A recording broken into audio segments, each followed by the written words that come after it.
Hello, I'm Sir Dash Masong. Let's explore CHED Scholarship 2025. Step 1, open your browser, for example Google, and type CHED Scholarship 2025. Ayan. Marami kang makikitang website dyan, but make sure na pipiliin mo itong official website ng CHED, ched.gov.ph. So ito po iyon. Alright, tignan natin itong CHED Merit Scholarship Program.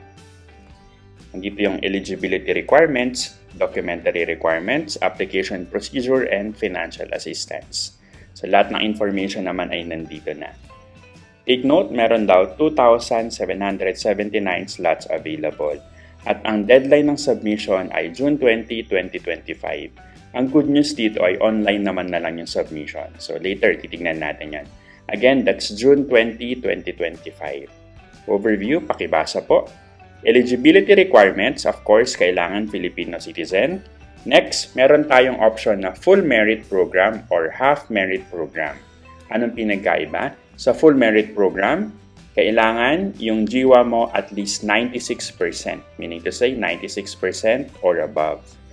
Kapag half merit program naman, ang GWA mo should be 93% or above. So 93 to 95 will do. Then, sa mga student applicants belonging to the special group, kagaya ng mga underprivileged and homeless citizen, yung mga PWD, solo parent, and dependents, i-require later yung certification nyo at yung ID. And take note, you should avail of only one government-funded financial assistance program. So, ano nga ba yung mga documentary requirements? Number 1, citizenship. So, i-require yung birth certificate nyo, yung PSA. Next, academic requirements, high school report card for incoming freshman students. Yung mga nag-graduate na, i-require yung high school report card nyo. Doon naman sa mga graduating pa lang, duly certified true copy of grades for grade 11 at yung first sem ng grade 12 kasi may mga graduate pa lang ngayong May. Next, income requirements, kung ano man yung applicable dito. Pwede yung latest ITR, pwede kaya tax exemption from the BIR or certificate of indigence either from the barangay or sa DSWD. And sa mga special group, case study report from DSWD. Latest copy of contract of proof of income for children of overseas Filipino workers. Other requirements, ID sa mga special group, kagaya nga na nabanggit kanina. For the financial assistance, yan, may dalawa kang table na makikita dito. Yung isa, those who are enrolling sa private higher education institutions. At yung isa naman, yung mga mag-enroll sa mga state universities or colleges or sa mga local university or colleges. Anong pinagkaiba nila? Almost the same naman. Actually, the same talaga yung stipend tsaka yung book or connectivity allowance. Magkaiba lang dun sa may TOSF. Yung TOSF, and yung tuition and other school fees. Check. Yan.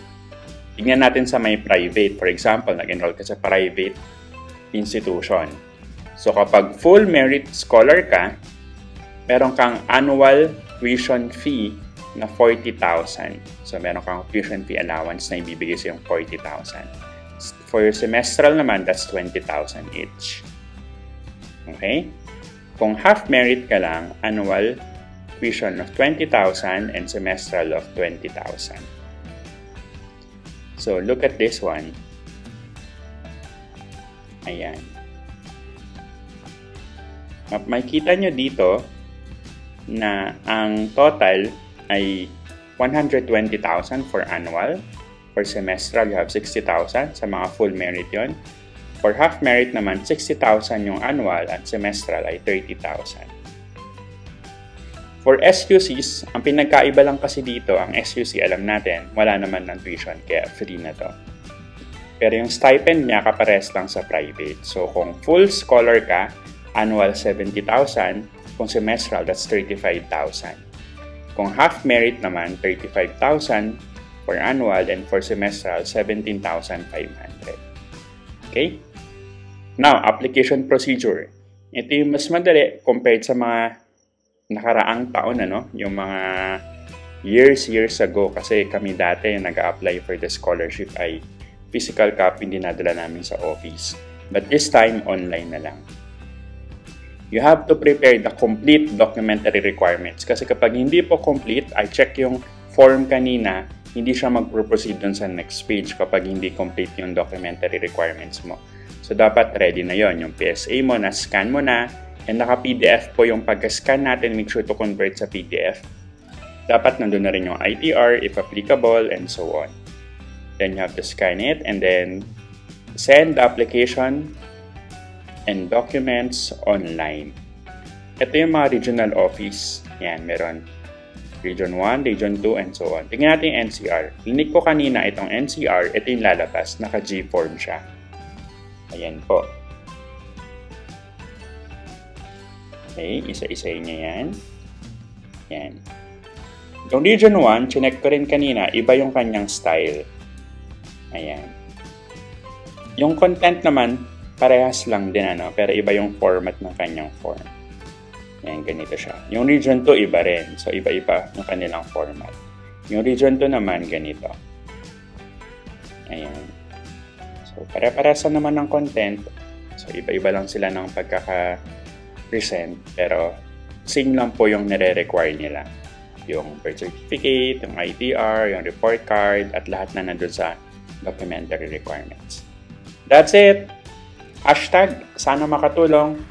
Please subscribe to my YouTube channel, Sir Dash Masong, for more helpful and meaningful videos. May mga reviewers dito sa mga naghahanap na mga reviewers. That's it. God bless!